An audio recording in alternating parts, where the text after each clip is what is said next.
Araw-araw ganito. Palaging nagmamadali. Minsan papunta sa klase pero madalas papunta sa pangarap. Laging hinahabol yung oras, yung requirements, yung mga bagay na kailangang matapos. Sabi nila, strong daw ako.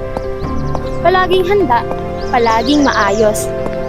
Pero hindi nila alam, ang dami kong tinatago sa likod ng ngiti.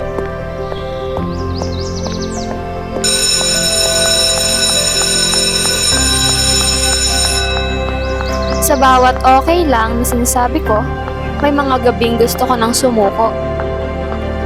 Yung tipong pagod ka na, pero wala kang choice kundi magpatuloy. Kasi kung titigil ka, baka maiwan ka, baka mapagalitan ka, baka mawalan ng pangarap. Minsan, iniisip ko, hanggang kailan kaya ganito? Hanggang kailan ko kakayaning magpanggap na okay? Okay class, reminder. Research paper due next week, tapos performance task tayo by Friday, and oral recitation tayo by tomorrow. Don't be late, class dismiss. Ang dami kong ginagawa, pero lagi kong sinasabing, okay lang. Sanay na kasi akong ngumiti kahit pagod na. Saan ka mamaya? Mag-break tayo. Sa school na, tatapusin ko kasi report today. Also, your group presentations will be graded strictly.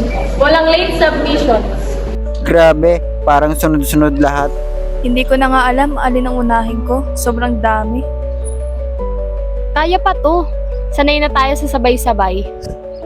Pero sa totoo lang, hindi ko na alam kung kinakaya ko pa ba talaga.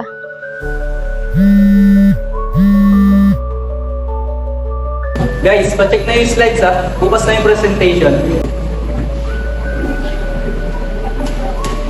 Sabi na ako yung mag-edit ng aking presentation. Ang galing ko ng last time eh. Sige, ako na. Sige. Hindi ko alam kung dahil gusto kong tumulong o dahil ayokong mapahiya. Pero sa huli, ako rin yung napapagod. Habang lahat nagtatawanan, ako gusto ko lang huminga. Pero parang ang bigat-bigat. Angel, uy, ayos ka lang?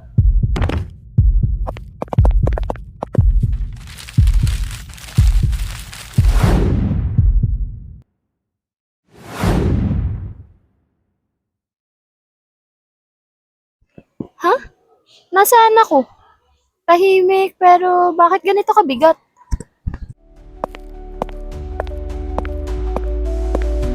Parang lahat ng ingay biglang nawala. Pero yung bigat, naiwan. Wala akong marinig, wala akong kasama. Pero sa loob ko, ang daming sigaw na gustong lumabas. Sigaw ng pagod, ng takot, ng ayoko na. Tahimik nga, pero parang dito ko na lang naririnig ang totoo. Na pagod na ako, na kailangan ko ring huminto. Baka ito yung katahimikan na matagal ko nang kailangan. Yung pahinga na matagal ko nang pinagkait sa sarili ko.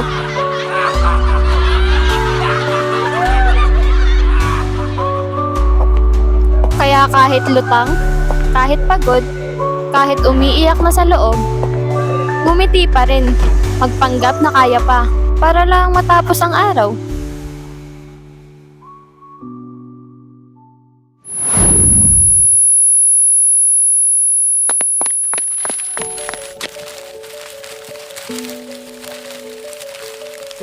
Pagdilat ko, parang ang gaan. Pero hindi dahil nawala yung bigat, kundi dahil natutunan kong hindi ko na kailangang buhatin mag-isa. Akala ko kasi dati kailangan kong kayanin lahat, na kapag tumigil ako, mahina ako. Pero ngayon, naiintindihan ko na. Hindi naman pala masamang mapagod, hindi masamang huminto. Thank God! Gising ka na! Akala namin kung ano nangyari sa'yo. Oo nga eh. Siguro panahon na para pakinggan ko ang sarili ko. Ngayon, tinuturuan ko na ang sarili kong magpahinga. Kasi hindi ako robot, estudyante lang ako. At okay lang mapagod. Hindi ko kailangang maging perfect. Kailangan ko lang maging totoo. O diba sabi ko sa'yo, mas madali pagtulungan? Sabi ko na nga ba, teamwork lang yan?